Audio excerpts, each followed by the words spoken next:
Chair, and let me too start out with thanking all of you for your work for the committee today and expressing your views on this important topic, and thank our chairwoman for her passion and commitment to housing as a public policy topic. I want to follow up too on Mr. Himes' comments, my good friend from Connecticut, talking about this gap, the supply side gap. I think that's important. He raises some really good issues. First, I've offered amendments consistently on the House floor for 8 years that non-union construction trades be approved DOL apprenticeships. And every year that bill is voted down by the majority.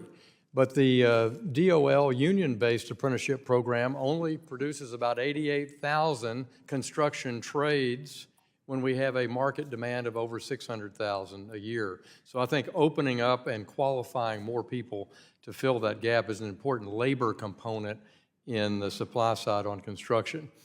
Local zoning is an important issue, and I was real pleased to see Ed Pinto's work at the American Enterprise Institution on walkable communities and how cities could develop best practices for increasing density, changing a lot of the rules and making it cheaper and more affordable to come and do infill housing, which also brings with it quality grocery stores and things of that nature. We're doing that in Little Rock, and I've been impressed with some of the performance there.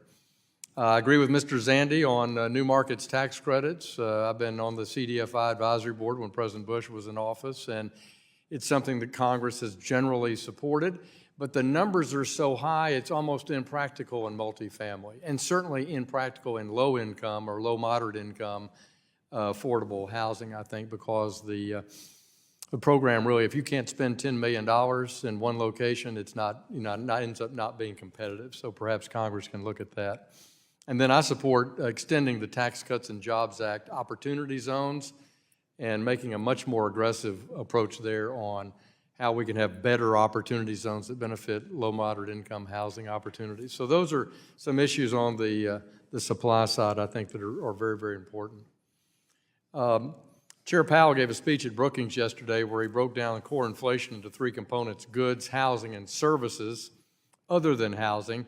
And the chairman acknowledged that housing services inflation, which measures the rise of all rents and rental equivalent cost of an owner-occupied housing, and in my view over the last particularly 2 years of this intense 40-year inflation, it's way understated the consumer price index. As many of you know, 30% of the CPI and 40% of the CPI are based on both rental and housing. And Madam Chair, Mr. Chair, I'd like to put in the record the core PCI inflation index. Without objection. Thank you, my friend. Mr. Holtz-Eakin, would you agree that the method of calculating owner-occupied housing lags the market and understates the full picture of just how much housing prices and rents have gone up? We heard one of our witnesses talk about 22% rent increases. Is it understated, Doug? Yes. Yeah, the imputed piece is understated. It lags the market. So it's really worse. What we're facing in rental increases and home price increases are worse than they have appeared in the trailing statistics. Yes. Yeah. And I think that's something that's, again, frustrating that housing's taken such a big hit. But let me say that when we spend money in this Congress like drunken sailors and keep accommodative monetary policy far too long at zero, we all pay the price. All of our families pay the price with these higher mortgage rates. I was looking at H.R. 4495, the Down Payment Towards Equity Act, and it as I noted in my opening comments, they don't really address supply. It is a more demand-driven issue. And I'll just give you some feedback that in Arkansas, we're one of, I think, about 20 states that uses the bond program and recycles that down payment assistance money on top of HUD's home program and CDBG. We really have worked hard, including with the CARES Act money, to provide down payment assistance to people that are qualified. And we have a surplus every year, meaning we really have, I think, a good housing market in Arkansas. But I think I'd like to see CBO or GAO tell us where the weaknesses are in down payment assistance, because in my home state of Arkansas, I think we've got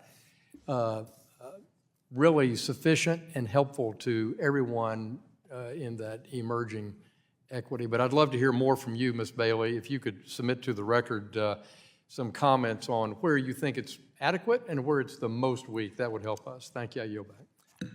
The gentleman's time has expired. The chair recognizes the gentleman from California, Mr. Vargas, for 5 minutes.